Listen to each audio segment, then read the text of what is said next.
Hola, ¿qué tal? Espero que se encuentren bien. El motivo de este video es para dar inicio a una serie de estudios bíblicos que vamos a comenzar a publicar en algunas redes sociales a partir de este momento.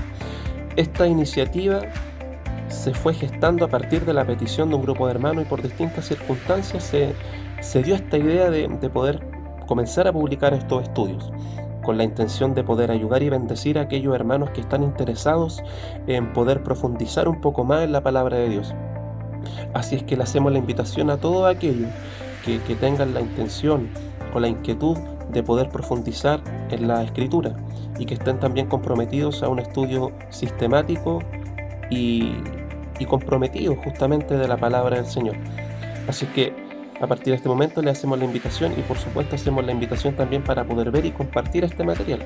Está la libertad también para poder hacerlo, ya que justamente la intención es poder ayudar y bendecir a aquellos hermanos que realmente estén interesados en la palabra del Señor. Lo que Pablo va a hacer en esta carta va a ser justamente explicarnos de qué se trata el Evangelio, enseñarnos de qué se trata la fe en Jesucristo. Tema 1. ¿Por qué estudiar Romanos? Bueno, estudiar Romanos es tremendamente importante, ya que la carta a los Romanos contiene cerca del 80% de toda la doctrina cristiana. En sus cartas a la otra iglesia, Pablo debía salir a enfrentar conflictos, problemas de división, tenía que salir a corregir a los hermanos, etc. Pero en la carta a los Romanos, por primera vez Pablo tiene la libertad para hablar exclusivamente del Evangelio. Los hermanos en Roma habían abrazado la fe en el Señor Jesucristo, habían aceptado al Señor, pero nadie les había explicado de qué se trataba el Evangelio, y justamente Pablo lo que hace es explicarles el Evangelio de principio a fin, enseñarles de qué se trataba la fe en Jesucristo.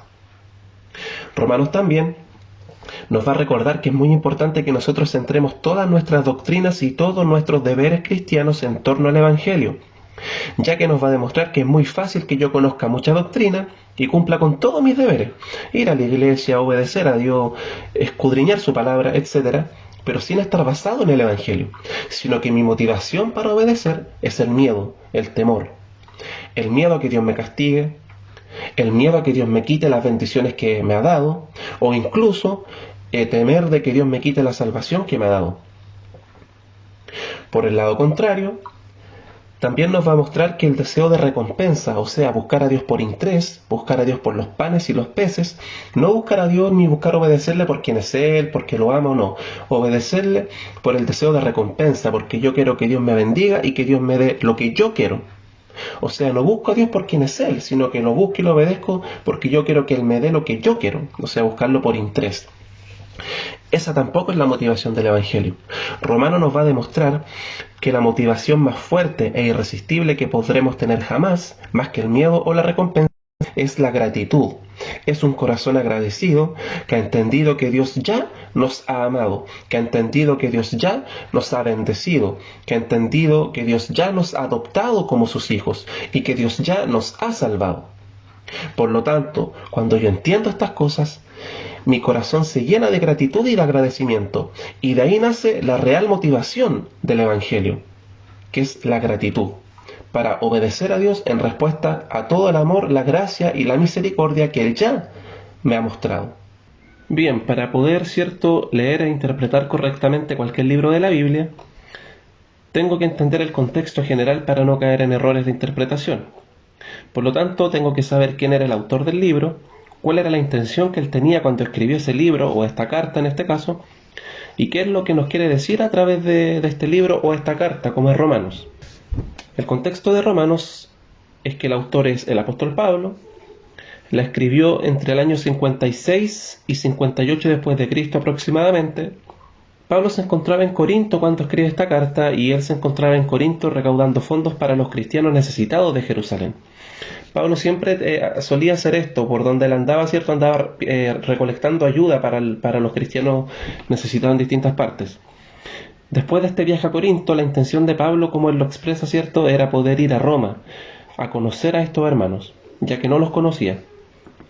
El emperador de Roma en ese tiempo que Pablo escribe la carta a los romanos, no olvidemos que el pueblo israelita estaba, bajo el imperio romano. Y el emperador de Roma en este tiempo era Nerón. Nerón, que es conocido en la historia por ser uno de los emperadores más crueles, más sangrientos, y además este personaje inició una persecución contra los cristianos muy despiadada. Pablo, cuando escribe esta carta, la situación en la que él se encontraba era que, justamente como dijimos, él estaba en Corinto y él quería ir a ver a los hermanos en Roma. Él había expresado su deseo de ir a ver a estos hermanos, pero hasta ese momento no había sido posible. Y el propósito de esta carta es pastoral, ya que Pablo, cierto, se preocupa por el estado espiritual de estos hermanos. Es doctrinal también, porque Pablo se dedica a enseñarles, y también de paso el propósito de esta carta también es buscar apoyo para su posterior viaje a España. Pablo tenía la intención, porque Pablo había recorrido ya predicando prácticamente por gran parte de Europa, y como el mandato del Señor era llevar la palabra hasta los confines de la tierra, hasta lo último, en ese tiempo en que Pablo escribe la carta a los romanos, el mundo terminaba en España. América no había sido descubierto todavía, por lo tanto en la mente de Pablo la tierra terminaba en España. Hasta ahí llegaba el fin de la tierra. Entonces él quería llegar hasta el final, hasta España, pudiendo predicar el Evangelio, y estaba buscando también apoyo para ello a través de esta carta. Los puntos centrales de Romanos, o los temas principales que Pablo trata en Romanos, son 4. En primer lugar, Pablo parte hablándonos de la culpa de la humanidad. Parte diciendo que en realidad todos somos culpables, que todos hemos pecado delante del Señor, que todos nos hemos descarriado del camino del Señor, que no hay justo ni siquiera uno, no hay nadie que pueda decir yo soy bueno, sino que todos hemos pecado y por lo tanto somos culpables delante del Señor.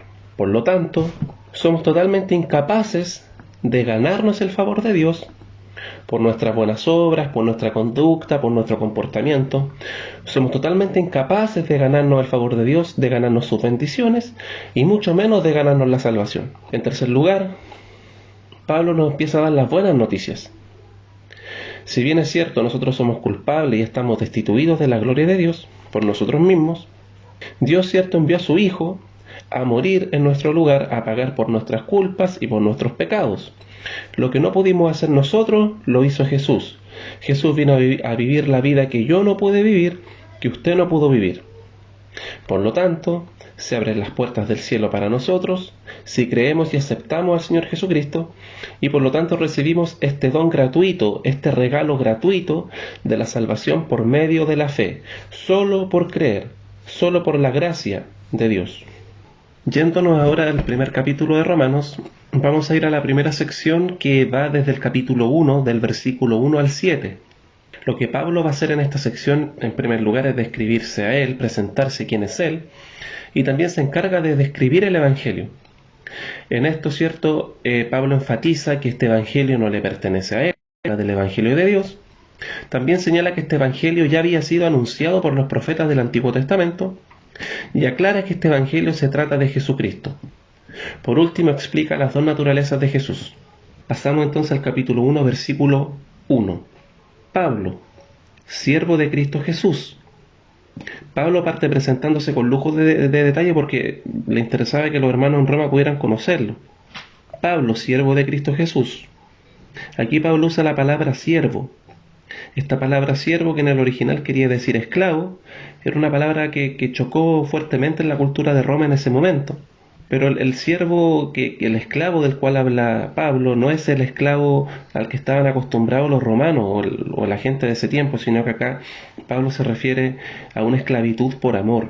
Nosotros somos esclavos de Cristo Jesús, pero esclavos por amor. Nuestro amo no nos castiga, nuestro amo nos ama. Llamado a ser apóstol. O sea, lo llamó el Señor. Él no se llamó solo, y su llamado es apostólico. Esto Pablo se encarga de dejarlo muy claro. Él es apóstol, y esto le da la autoridad para hablar de parte de Dios, y también les dice a los hermanos en Roma: escuchen lo que tengo que decir, porque se los digo como apóstol. O sea, escuchen lo que tengo que decir porque es importante también. Además de autoridad, le da la importancia a su mensaje el hecho de que él sea un apóstol. La palabra apóstol significa enviado.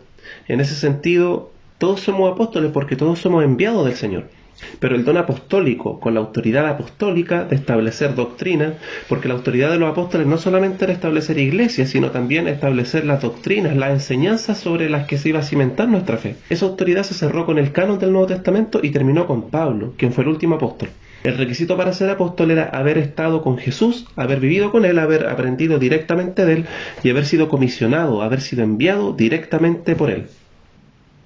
Llamado a ser apóstol, apartado para anunciar el Evangelio de Dios.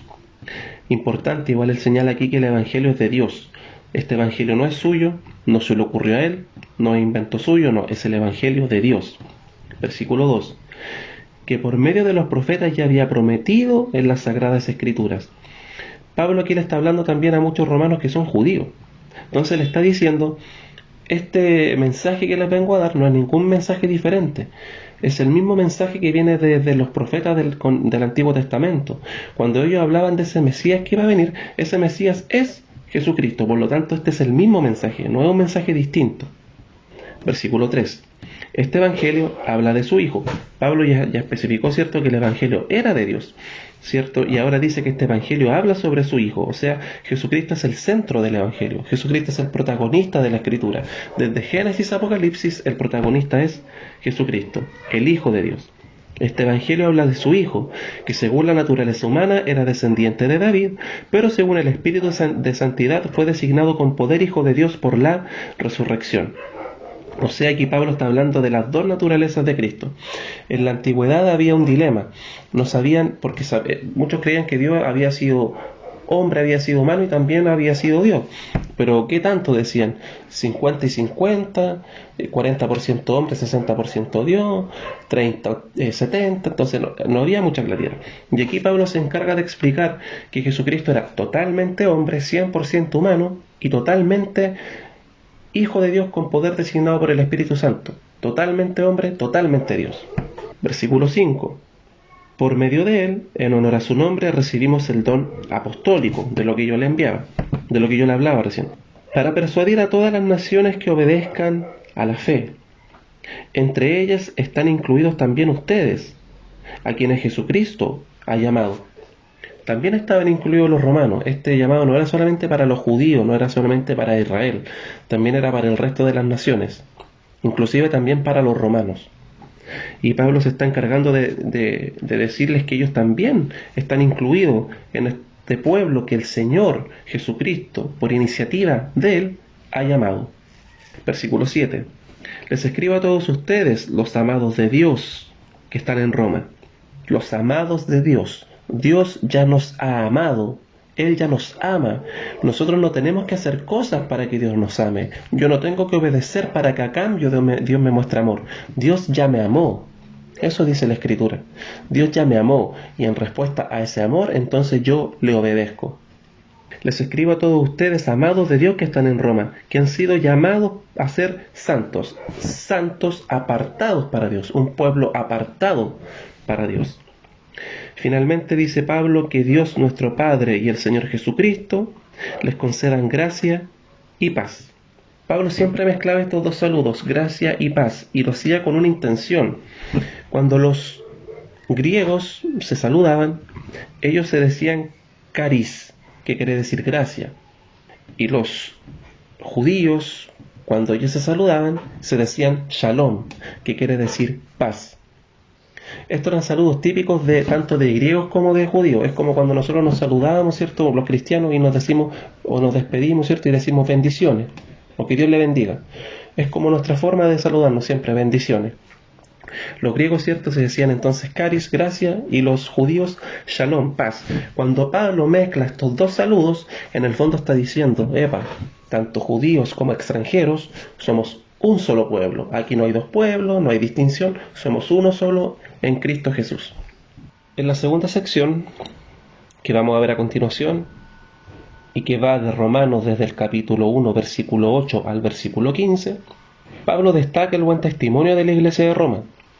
También él expresa, ¿cierto?, su gran estima por esta iglesia, por esta comunidad de creyentes. Y también les dice que desea compartir con los hermanos de Roma y estar en comunión con ellos, en la comunión del Señor. Versículo 8. En primer lugar, por medio de Jesucristo doy gracias a mi Dios por todos ustedes, pues en el mundo entero se habla bien de su fe. O sea, los hermanos de Roma tenían un buen testimonio. Los demás hablaban bien de ellos, hacían lo que debían hacer. Versículo 9. Dios, a quien sirvo de corazón predicando el Evangelio de su Hijo, me es testigo de que los recuerdo a ustedes sin cesar. Siempre pido en mis oraciones que, si es la voluntad de Dios, por fin se me abra ahora el camino para ir a visitarlos. Pablo acá está poniendo a Dios por testigo de que él en realidad los recuerda siempre y en realidad ora por ellos. Y es verdad que él los quiere ir a ver. O sea, él está poniendo a Dios por testigo de que en realidad los ama, los quiere, no es mentira. Y al final dice del versículo 10, siempre pido en mis oraciones que si es la voluntad de Dios, por fin me abra el camino para ir a visitarlo. Pablo siempre se movía en la voluntad de Dios. Es importante que nosotros consideremos eso. Cuando vamos a tomar alguna decisión o vamos a hacer algo, que lo pongamos en oración y lo presentemos al Señor para ver si está de acuerdo con la voluntad de Dios, como lo hace Pablo. Versículo 11. Tengo muchos deseos de verlos e impartirles algún don espiritual que los fortalezca, mejor dicho, para que unos a otros nos animemos con la fe que compartimos. Quiero que sepan, hermanos, que aunque hasta ahora no he podido visitarlos, muchas veces me he propuesto hacerlo, para recoger algún fruto entre ustedes, tal como lo he recogido entre las otras naciones. Pablo les expresa, cierto, que quiere ir a verlos, que quiere compartir con ellos, quiere estar con ellos para recoger algún don, para animarse con la fe de ellos, con el amor de ellos, con los testimonios de ellos, lo que Dios ha hecho entre los hermanos en Roma. A eso se refiere cuando él dice recoger algún fruto espiritual entre ustedes. Versículo 14. Estoy en deuda con todos, sean cultos o incultos, instruidos o ignorantes. Pablo acá señala que su llamado es predicar sin distinción de personas, sin hacer distinción, sin tener preferencias. El mismo llamado que tenemos nosotros, predicar el Evangelio, hablar de Dios, enseñar de Dios a todas las personas, sin distinción, sin prejuicios. Versículo 15. De allí mi gran anhelo de predicarles el Evangelio, también a ustedes que están en Roma. Por último, en la sección 3 de Romanos, que va en el capítulo 1 desde el versículo 16 al 17, Pablo reafirma que la salvación ha llegado a los gentiles, los que no eran judíos. También nos recuerda que el Evangelio es el poder de Dios para salvación. También nos dice que el Evangelio es la salvación no solo para los judíos, sino que también para los gentiles. La salvación es solo por la fe, también nos dice Pablo, y las obras humanas quedan totalmente fuera y no tienen nada que aportar a esta salvación. Versículo 16. A la verdad no me avergüenzo del Evangelio, pues es el poder de Dios. Pablo dice que él no se avergüenza de predicar este Evangelio que también ha venido a los gentiles. No se avergüenza de predicar este Evangelio basado en la gracia de Dios. No se avergüenza de este Evangelio porque es el poder de Dios. Hermanos, hermanas, el Evangelio es el poder de Dios. Yo no le añado, yo no le agrego poder al Evangelio. El Evangelio es el poder. Cada vez que una persona se para a predicar, si está predicando el Evangelio bíblico, ahí está el poder de Dios. El Evangelio es el poder. Y es un poder tan sobrenatural que después de 2000 años sigue transformando vidas, sigue transformando corazones, sigue resucitando muertos. El Evangelio es el poder de Dios. Para salvación, dice Pablo, de todos los que creen, de todos los que creen. Nos recuerda que solo por creer. No es por tu obra, no es por tus méritos, es por creer. Para salvación a todos los que creen. De los judíos primeramente, pero también de los gentiles. De los judíos primeramente, dice Pablo, porque la revelación de Dios llegó primero al pueblo judío, pero después, cierto, se extendió a los gentiles, a los extranjeros, a las demás naciones. Por lo tanto, la salvación es para todos. Versículo 17. De hecho, en el Evangelio se revela la justicia que proviene de Dios, la cual es por fe de principio a fin, tal como está escrito, el justo por la fe vivirá. Este versículo 17 tiene muchísimo contenido. Pablo dice que en este Evangelio que él predica se reveló la justicia de Dios, esa justicia de Dios que descargó, que reveló la ira de Dios.